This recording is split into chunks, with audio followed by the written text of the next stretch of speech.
anak-anak ibu semuanya, selamat pagi. Hari ini kita lanjutkan materi belajar kita bab 9 tentang penyakit menular dan penyakit tidak menular. Nah, hari ini kita mau belajar tentang penyakit menular dulu ya. Apa-apa saja sih penyakit menular itu? Yuk, mari kita cari tahu. Nah, hari ini kita mau cari tahu dulu tentang cara penularan penyakit dan jenis-jenis penyakit menular. Yuk kita simak ya video berikut. Cara penularan penyakit biasanya terjadi akibat adanya kuman penyakit pada tubuh manusia. Nah, biasanya penyakit itu menular dapat melalui kotoran atau tinja, lalu berikutnya adalah air seni atau air kencing, dahak, air liur, luka-luka pada kulit, nanah, dan darah.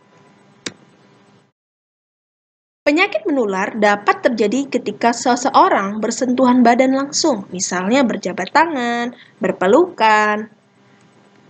Apalagi alat yang dipakai secara bersamaan, misalnya menggunakan handuk yang bersama-sama, lalu memakai peralatan makanan atau minuman, menggunakan sikat gigi yang bersama. Hal tersebut dapat menyebabkan penyakit menular pada seseorang.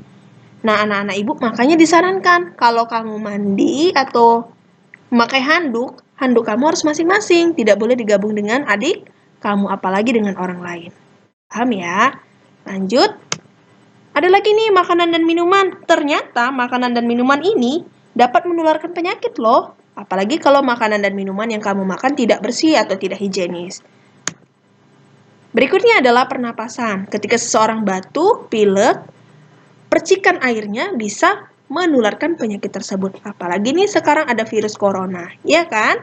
Jadi ketika orang tersebut ngomong, bicara, air liurnya, percikannya bisa menularkan penyakit kepada orang tersebut. Lanjut lagi nih nak, ada lagi dari gigitan hewan. Nah, kalau dari gigitan hewan ini misalnya seperti nyamuk tadi.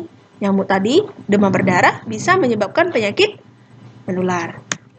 Ada lagi tentang jarum suntik. Loh kok bisa ya Bu jarum suntik menyebabkan penyakit menular?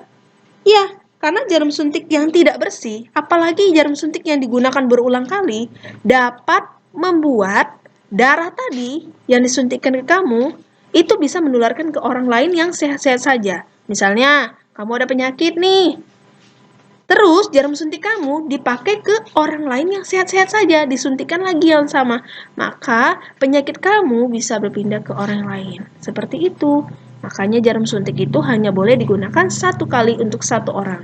Jadi kalau tidak dipakai harus dibuang. Nah, apa-apa saja sih jenis-jenis penyakit menular?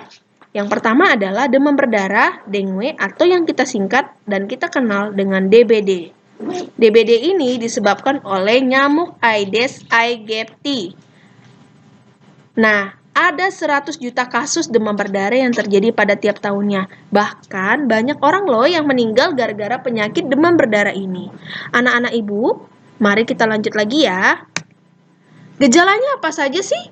Yang pertama adalah tubuhnya menggigil, sakit kepala, munculnya bintik-bintik merah pada kulit, sakit tenggorokan, hilang nafsu makan, nyeri pada perut dan mual-mual, wajahnya yang berwarna kemerahan, nyeri hebat pada otot-otot punggung, nyeri hebat pada tulang dan sendi, rasa sakit pada bagian belakang mata, pendarahan yang tidak wajar seperti gusi berdarah, mimisan, darah pada air kencing atau air seni, feses yang berdarah.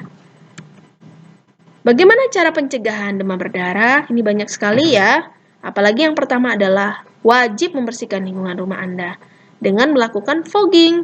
Nah, biasanya melakukan ini sih dari tingkat RT atau RW ya, bersama-sama. Tidak bisa kamu sendiri. Lalu bagaimana dengan kita ya, Bu? Supaya rumah saya terbebas dari nyamuk Aedes aegypti, yaitu dengan cara rajinlah membersihkan bak mandi kamu. Karena nyamuk itu kan hidupnya di air, ya kan? Dia menetaskan telur-telurnya atau jentik-jentik nyamuk itu ada di air. Makanya, oleh karena itu, bak mandi kita tuh harus bersih selalu. Yang berikutnya adalah menutup, membalik, ataupun mengubur ya. Benda-benda yang menampung air, misalnya ada ember kecil, atau ada gelas-gelas air lagi tuh ya di sekitar kamu, langsung dibuang airnya. Karena apa? Nyamuk tadi bisa tinggal di situ. Nah, lalu memasang kawat anti nyamuk. Ya, dipasanglah jaring-jaring di sekitar rumah kamu, di ventilasi rumah kamu. Memasang kelambu di ranjang tidur Anda ini tidak wajib ya. Memakai lotion anti nyamuk atau autan boleh-boleh saja, tapi tidak disarankan untuk anak di usia di bawah 2 tahun. Lalu ada lagi nih mengenakan pakaian yang cukup bisa melindungi Anda dari gigitan nyamuk. Ya dong, kalau di rumah kamu banyak nyamuk, janganlah pakai celana pendek-pendek. Atau nanti kamu bisa digigit nyamuk, seperti itu. Nah, ada lagi nih caranya nih, Nak. Yaitu, kalau kamu sudah terkena penyakit demam berdarah, mengalami gejala-gejala tadi, silakan segera pergilah ke dokter ya. Jangan tunggu lama-lama, karena penyakit ini sangat berbahaya dan bisa menyebabkan resiko kematian. Kita lanjutkan, penyakit menular yang berikutnya adalah tuberkulosis atau TBC.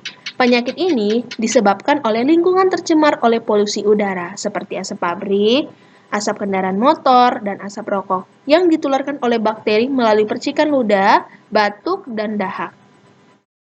Gejalanya gimana sih, Bu? Gejalanya adalah batuk terus-menerus nih, yang disertai dengan dahak atau darah, dan biasanya orangnya cepat lelah, hilang nafsu makan, dan nyeri di sekitar dadanya.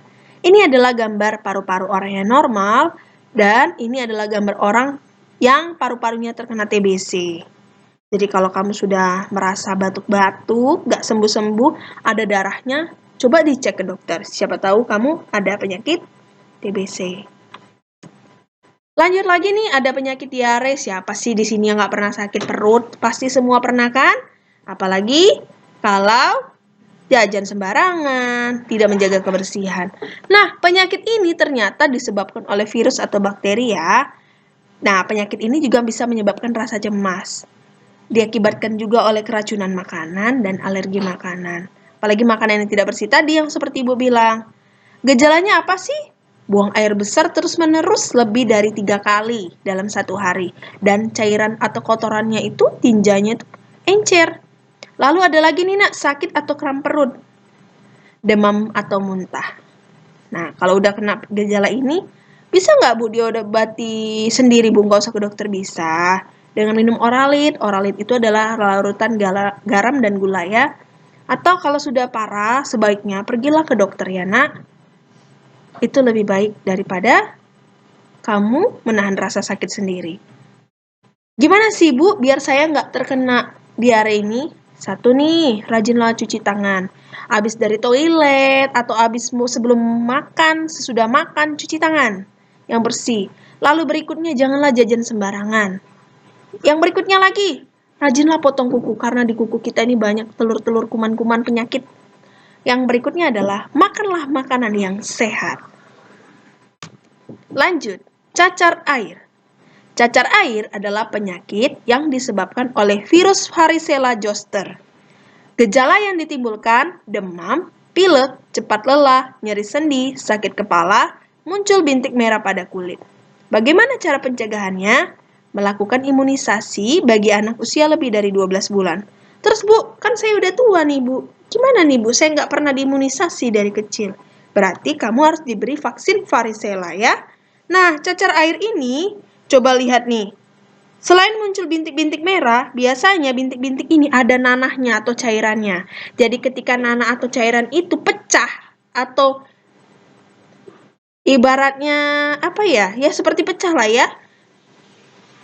Dan kamu bersentuhan dengan orang yang sehat-sehat saja, maka orang tersebut bisa terkena cacar air. Kalau dia belum pernah ya, kena sebelumnya. Tapi kalau dia sudah melakukan vaksin atau imunisasi, tidak kena lagi. Nah, ini penyakit yang wajar atau berbahaya ya Bu? Tidak berbahaya, tidak bisa menyebabkan kematian. Tapi penyakit ini juga dapat menimbulkan kurangnya rasa percaya diri. Karena setelah orang kena cacar air, dia mukanya, seluruh tubuhnya kan kayak orang jerawatan gitu ya nak ya, ada bekasnya banyak, tapi bisa hilang kok, bisa sembuh. Nah, anak-anak ibu, kalau sudah kena penyakit ini, itu rasanya badan kita panas, gatal, tidak nyaman, karena itu tadilah. Makanya segera berobat ke dokter. Lalu ada lagi nih penyakit namanya gondongan. Ya, gondongan ini adalah penyakit yang disebabkan oleh virus yang menginfeksi kelenjar parotis. Kelenjar parotis apa? Kelenjar air liur kita. Jadi kelenjar air liur yang ada di sini itu bengkak. Nah, gejala yang ditimbulkan adalah demam, nyeri sendi, mulut kering, wajah bengkak, nyeri perut, hilang nafsu makan, dan sakit kepala. Gimana?